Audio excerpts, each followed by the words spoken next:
Hello everyone, welcome to your channel Vishesh academy by Neha. This is Neha. तो कैसे हैं आप सब? होप सो सब बढ़िया होंगे। तो गाइस, चैनल पर चल रही थी एनसीईआरटी की सीरीज़, जिसमें मैं आपसे डिस्कस कर रही थी एंशियंट हिस्ट्री, जिसमें हमारा टॉपिक चल रहा था मौर्य युग। इसका पार्ट 1 जो है अपलोड हो चुका है। आज बारी है पार्ट 2 की, और आज जो है हम कंटिन्यू करेंगे। तो चलिए स्टार्ट करते हैं वीडियो को। वीडियो के एंड तक आप बने रहेंगे। देखिए, मौर्य जब युग की हम बात करते हैं तो सबसे पहले नाम आता है चंद्रगुप्त मौर्य का, जो हमारे संस्थापक थे मौर्य युग के। इसके बाद इनका पुत्र आता है बिंदुसार। इसके बाद आता है इनका पुत्र अशोक। ठीक है, और आज हम बिंदुसार और अशोक को पार्ट 2 में कंप्लीट करेंगे। पिछले पार्ट 1 में मैंने आपको चंद्रगुप्त मौर्य के जीवन के बारे में बताया था, और किस तरह इनका जो है प्रशासनिक संगठन रहा है, ये सब आपको पार्ट 1 में मैंने करवा दिया है। तो प्लीज़ आप पहले उस वीडियो को देखें अगर आज चैनल से नए जुड़े हैं। तो आज हम बात करेंगे बिंदुसार की। बिंदुसार, जिसका टाइम पीरियड जो माना जाता है वो माना जाता है 298 से लेकर 273 ईसा पूर्व। सबसे पहले तो टाइमिंग आप ध्यान रखेंगे। और ये बिंदुसार था कौन? बिंदुसार था चंद्रगुप्त मौर्य का ये पुत्र था। बिंदुसार चंद्रगुप्त का ये पुत्र था। यूनानियों ने इसे अमृतकेटस या अमृत घात कहा है। ये नाम आपने याद रखने हैं, बहुत ही इंपॉर्टेंट है। क्वेश्चन आपसे डायरेक्ट पूछा जा सकता है कि यूनानी लोग बिंदुसार को क्या कहते थे? तो अमृतकेटस कहते थे या अमृत घात कहते थे, जिसका अर्थ होता है शत्रुओं का नाश करने वाला। ठीक है, और भी इसके अन्य नाम हैं, एक बार हम देख लेते हैं। देखिए, अमृतकेटस जो है यूनानी ग्रंथ में हमें इसका विवरण मिलता है। आतली द्रोच ढस स्ट्रेबो ने कहा है। अमृत घात संस्कृत में शत्रुओं की हत्या करने वाला। अमृत चटस एथेनियस ने कहा है। अमृत खंड संस्कृत शत्रुओं का नाश करने वाला। सिंह सेन जैन ग्रंथ में कहा गया है। सीम सेन राजवली कथा में। मद्रसार वायु पुराण में। बिंदुपाल फाटमेन चुलीन चीन साहित्य में इसे कहा गया है। लेकिन मैं आपको बता दूं कि अमृतकेटस और अमृत घात ये बहुत ही इंपॉर्टेंट है। बाकी हमने जो है रीड आउट कर लिए हैं। चलिए आगे बढ़ते हैं। बिंदुसार जो था वो किस संप्रदाय को मानता था? तो बिंदुसार आजीवक संप्रदाय को मानता था। बिंदुसार के दरबार में एक पिंगलवास नामक एक भविष्य वक्ता था, जो आजीवक संप्रदाय से संबंध रखता था। क्या नाम था उसका?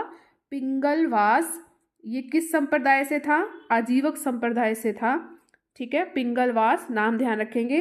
बिंदुसार की सभा में 500 सदस्यों वाली एक मंत्री परिषद थी, जिसका प्रधान कौन था? खल्लाटक। क्या नाम है? खल्लाटक। ये 500 सदस्य वाली एक परिषद थी, इसका ये क्या था? प्रधान था। बिंदुसार ने मैत्रीपूर्ण पत्र लिखे हैं, ये बहुत ही इंपॉर्टेंट है। इसने एक पत्र लिखा था सीरिया के शासक, जिसका नाम था एंटीयोकस। एंटीयोकस कौन था? ये सीरिया का शासक था। 3 वस्तुएं इसने मंगवाई थी। सबसे पहली थी मीठी मदिरा, दूसरी थी सूखी अंजीर, तीसरी थी एक दार्शनिक। तो दार्शनिक को छोड़ दिया था, और बाकी जो अन्य वस्तुएं जो इसने मदिरा और सूखी अंजीर, तो एंटीयोकस ने बिंदुसार के पास भेजा था। तो ये आपसे क्वेश्चन पूछा जाता है कि एंटीयोकस से इसने क्या चीज़ मंगवाई थी? तो ये 3 ऑप्शन दे देंगे, और चौथी कह देंगे कि क्या नहीं थी उसमें। तो इस तरह से आपसे क्वेश्चन पूछा जा सकता है, ये बहुत ही इंपॉर्टेंट है। बिंदुसार ने सुदूरवर्ती दक्षिण भारतीय क्षेत्रों को जीतकर मगध साम्राज्य में इसको सम्मिलित कर लिया था। और सीरिया का जो शासक था एंटीयोकस प्रथम ने डाइमेकस नामक व्यक्ति को बिंदुसार के राजदरबार में राजदूत के रूप में भेजा था। डाइमेकस का भी नाम आप ध्यान रखेंगे, क्योंकि ये इंपॉर्टेंट इसलिए है कि इससे इसने मांग की थी, तो इसलिए इसका जो राजदूत है जो इसके दरबार में आया था, तो डाइमेकस आपने ज़रूर नाम ध्यान रखना है। मिस्र का शासक था फिलाडेल्फस। क्या नाम है? फिलाडेल्फस टॉलमी द्वितीय। टॉलमी द्वितीय करके आप नाम ध्यान रख सकते हैं। तो डायनोसिस नामक राजदूत को अशोक के दरबार में भेजा था। ये जो दरबार में आते हैं ना गाइस, ये जो बंदे आते हैं, जो व्यक्ति आते हैं, ये बहुत ही इंपॉर्टेंट होते हैं। और डायरेक्ट जो है, अगर जो है क्वेश्चन पूछना है तो डायरेक्ट आपसे ही क्वेश्चन पूछे जाते हैं कि उसके दरबार में कौन आया था, इसके दरबार में कौन आया था? जैसे डाइमेकस आया था, ये किसके दरबार में आया था? ये तो ये बिंदुसार के राज दरबार में आया था। और अशोक के राज दरबार में कौन आया था? डायनोसिस आया था। अब बिंदुसार की मृत्यु कब हुई है? 273 ईसा पूर्व में जो है आपकी बिंदुसार की जो है मृत्यु हो गई।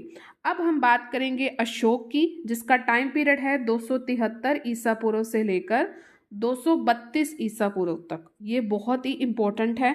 इसके अभिलेख, इसके शिलालेख, इसका विस्तार बहुत बहुत इम्पोर्टेंट है। चलिए इसे पढ़ते हैं। अशोक जो था मौर्य शासकों में सबसे महान शासक था। बौद्ध परंपरा के अनुसार वे अपने प्रारंभिक जीवन में अत्यंत बहुत ज़्यादा ये क्रूर था और इसने अपने 99 इसने अपने भाइयों की हत्या करी और राजगद्दी पर बैठा। और कुछ इतिहासकार इसे कुछ गलत मानते हैं। सीली अनुश्रुति के अनुसार जो इसकी पत्नी थी, जिसका नाम था देवी, विदिशा की श्रेष्ठी की ये पुत्री थी। अशोक की जो पहली पत्नी, उसका नाम कहते हैं भाई देवी। ठीक है, देवी।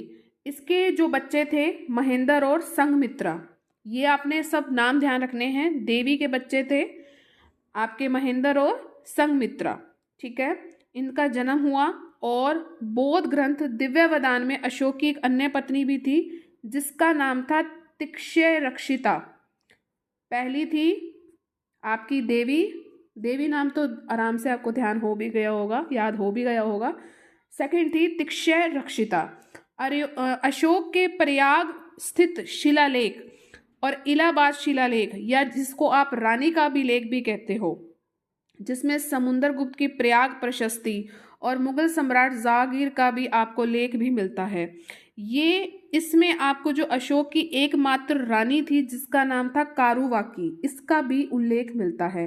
रानी जो आपका अभिलेख है, ठीक है, देखिए अभिलेख जो होते हैं इनके अलग अलग नाम होते हैं।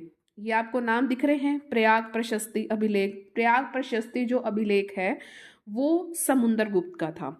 ठीक है, इनके शिलालेख, इनके अभिलेख, इन्हीं में ही इनकी जितनी भी बातें हैं वो हमें मिलती है। तो इनके जो शिलालेख है या अभिलेख हैं, हमें इनके नाम जो है ध्यान रखने ही पड़ेंगे। जैसे आपने नाम सुना होगा, खारवेल शासक था एक कलिंग का, उसका था हाथी गुम्फा अभिलेख। यानी हाथी गुम्फा अभिलेख में हमें खारवेल का जो शासक था उसकी पूरी जानकारी मिलती है। इसी तरह ही जो आपका ये है आपका रानी अभिलेख है, इसमें जो इसकी एकमात्र रानी थी कारुवाकी, इसका हमें उल्लेख मिलता है। और साथ में आपने ध्यान रखना है कि अशोक का भी एक शिलालेख था। ठीक है, ये था प्रयाग में था। इसको इलाहाबाद अभिलेख कहते हैं या रानी का अभिलेख कहते हैं। इस अभिलेख में हमें इसकी कारुवाकी, इसकी एकमात्र रानी का हमें इसमें उल्लेख मिलता है। राज्याभिषेक के पूर्व जो अशोक था वो कहाँ का प्रांतीय शासक था? तो ये था उज्जैन का। कहाँ का था ये? जब तक इसका राज्याभिषेक नहीं हुआ था ये एक प्रांतीय शासक था। एक तो था उज्जैन का, एक था ये तक्षशिला का। ध्यान रखेंगे। अशोक शासित देशों में शिलाओं पर संदेश खुदवाने वाला प्रथम भारतीय शासक था, जिसने अपने संदेश कहाँ खुदवाए हैं भाई? शिलाओं पर, कि मेरे संदेश जो हैं, मेरी जो सोच है, बाद में जितने भी व्यक्ति मेरे बाद आते हैं तो उसको वो चीज़ को पढ़ सके। तो ये पहला आपका प्रथम भारतीय शासक था। ठीक है, अब देखते हैं अशोक की उपाधियाँ, बहुत ही इम्पोर्टेंट। अशोक की जो उपाधि है इसका स्रोत हमें कहाँ मिलता है कि अशोक को ये उपाधि दी गई थी? तो मास्की लघु शिलालेख में हमें ये चीज़ मिलती है कि अशोक किसकी उपाधि थी। देवान प्रिय से अशोक राजा, ये गुर्जरा लघु शिलालेख था, ये इसका स्रोत था।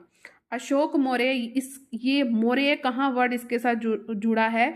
रुद्रदामन का जूनागढ़ अभिलेख। ये जो अभिलेख है आपका बहुत ही इम्पोर्टेंट है।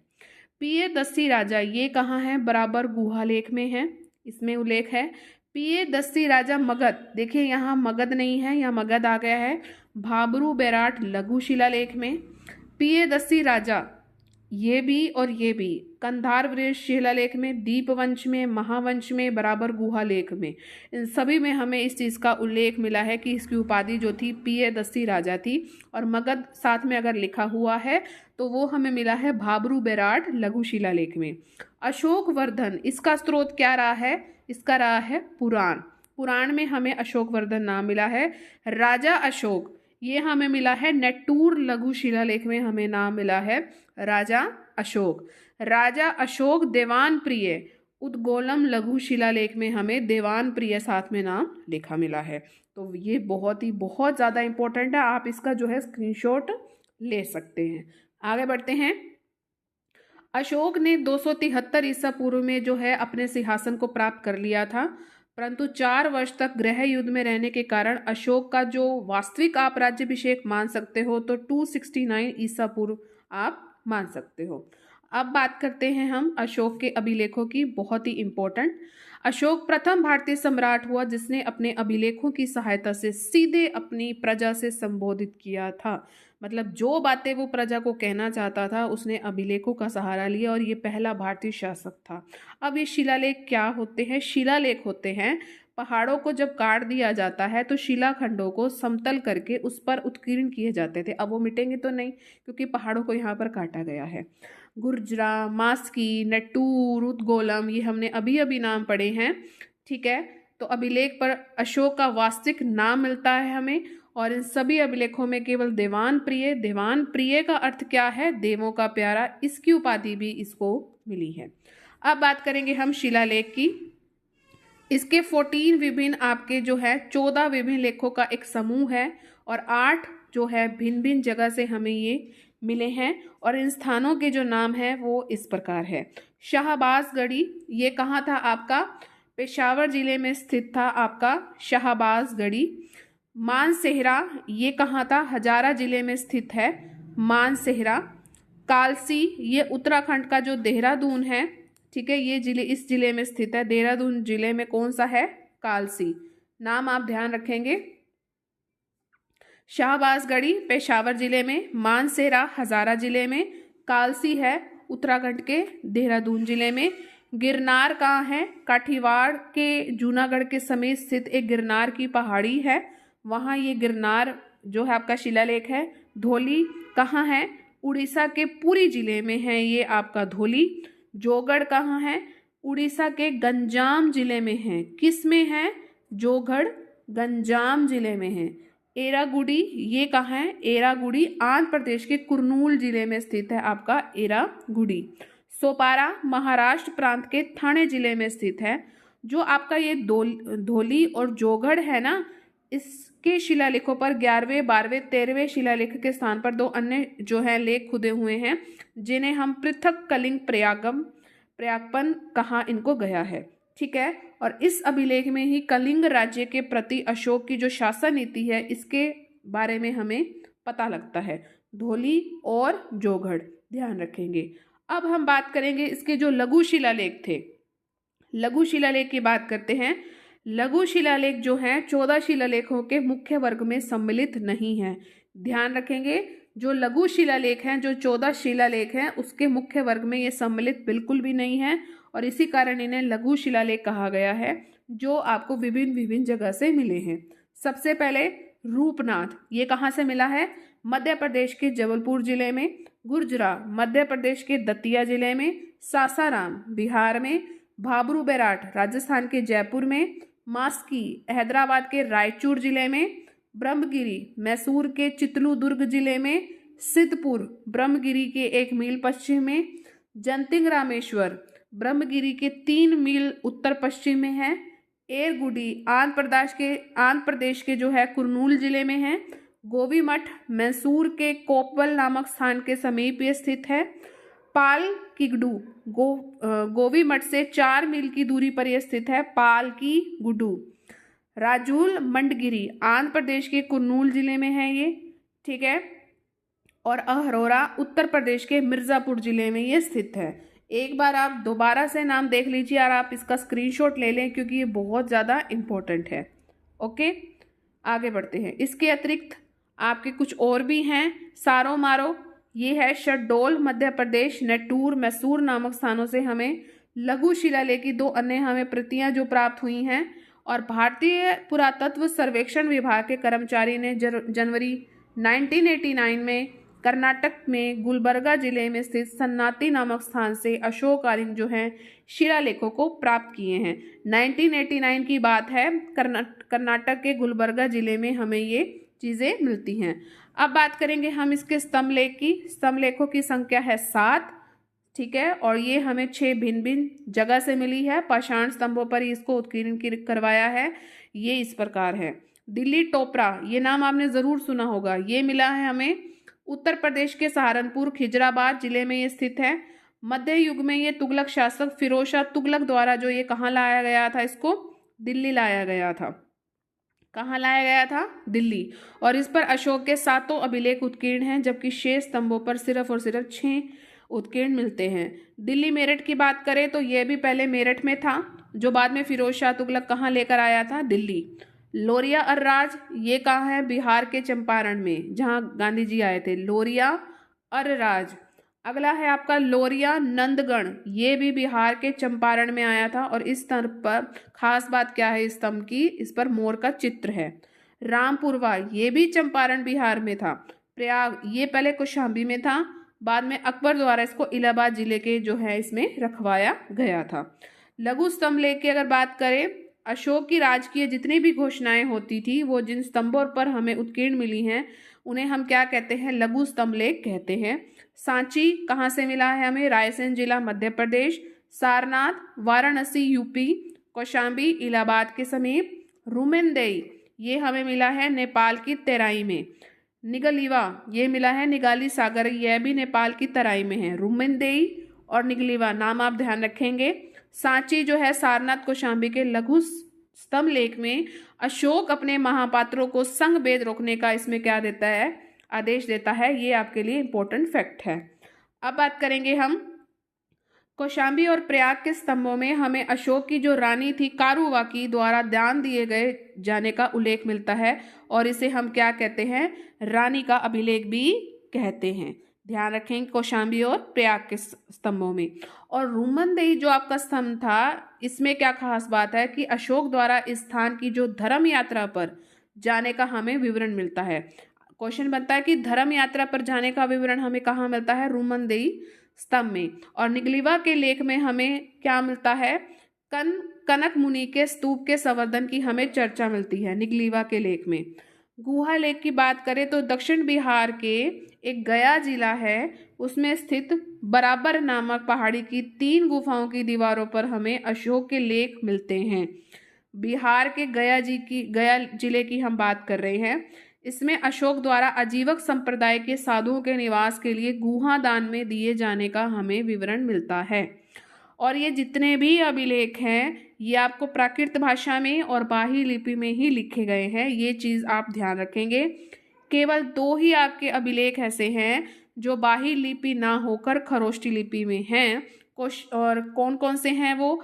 एक तो है आपका शाहबाजगढ़ी, क्या नाम है? शाहबाजगढ़ी अभिलेख, और एक आपका है मानसेहरा। इसे हमने अभी अभी पढ़ा है। ये 2 ऐसे आपके अभिलेख हैं जो आपके ब्राही लिपि में नहीं हैं।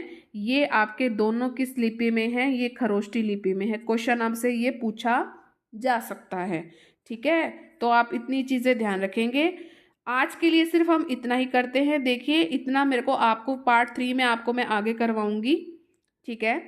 और इसके बाद जो है आपका जो है मौर्य प्रशासन, इसको हम कल कंप्लीट कर लेंगे पार्ट 3 में, होप सो। क्योंकि देखो, आज के लिए इतना ही काफ़ी है, क्योंकि इसको याद भी करना है आप सबने, ठीक है। तो एक बार आप वीडियो को दोबारा देखेंगे और अपने नोट्स आप खुद रेडी कीजिए। हर एक चीज़ आपको याद होनी चाहिए। तो कैसा लगा ये सेशन? उम्मीद है अच्छा लगा होगा। अब आप सब क्या करेंगे, अगर आप चैनल से नए जुड़े हैं या जो मेरे सब्सक्राइबर हैं, सभी लाइक ज़रूर करें, शेयर आप मैक्सिमम करें, जितने भी आपके एजुकेशनल ग्रुप हैं। सब्सक्राइब का रेड बटन ज़रूर प्रेस करें अगर आज आप चैनल को देख रहे हैं। पहले की प्लेलिस्ट आप ज़रूर चेकआउट कीजिए, ऑल पर ज़रूर क्लिक करें, ताकि चैनल पर जितनी भी वीडियोज़ आएँ उसकी नोटिफिकेशन आपको टाइम टू टाइम मिलती रहे। साथ में आप अदर प्लेलिस्ट भी ज़रूर विजिट कीजिए। हरियाणा जीके की जो है प्लेलिस्ट को ज़रूर विजिट कीजिए। इसे जल्दी है मैं ओपन फिर से आपको पढ़ाना स्टार्ट करूँगी। हिंदी ग्रामर भी जो है हम इसको दोबारा से स्टार्ट करेंगे। और ये आपकी एनसीईआरटी की जो है सीरीज़ चल रही है, ये भी आप ज़रूर देखें। ये आप सबके लिए बहुत ही बेनिफिट रहेगी। तो प्लीज़ आप चैनल से बने रहें, सब्सक्राइब ज़रूर करिए। चलिए मिलेंगे अपने नेक्स्ट सेशन में। Thank you so much. Take care and bye bye.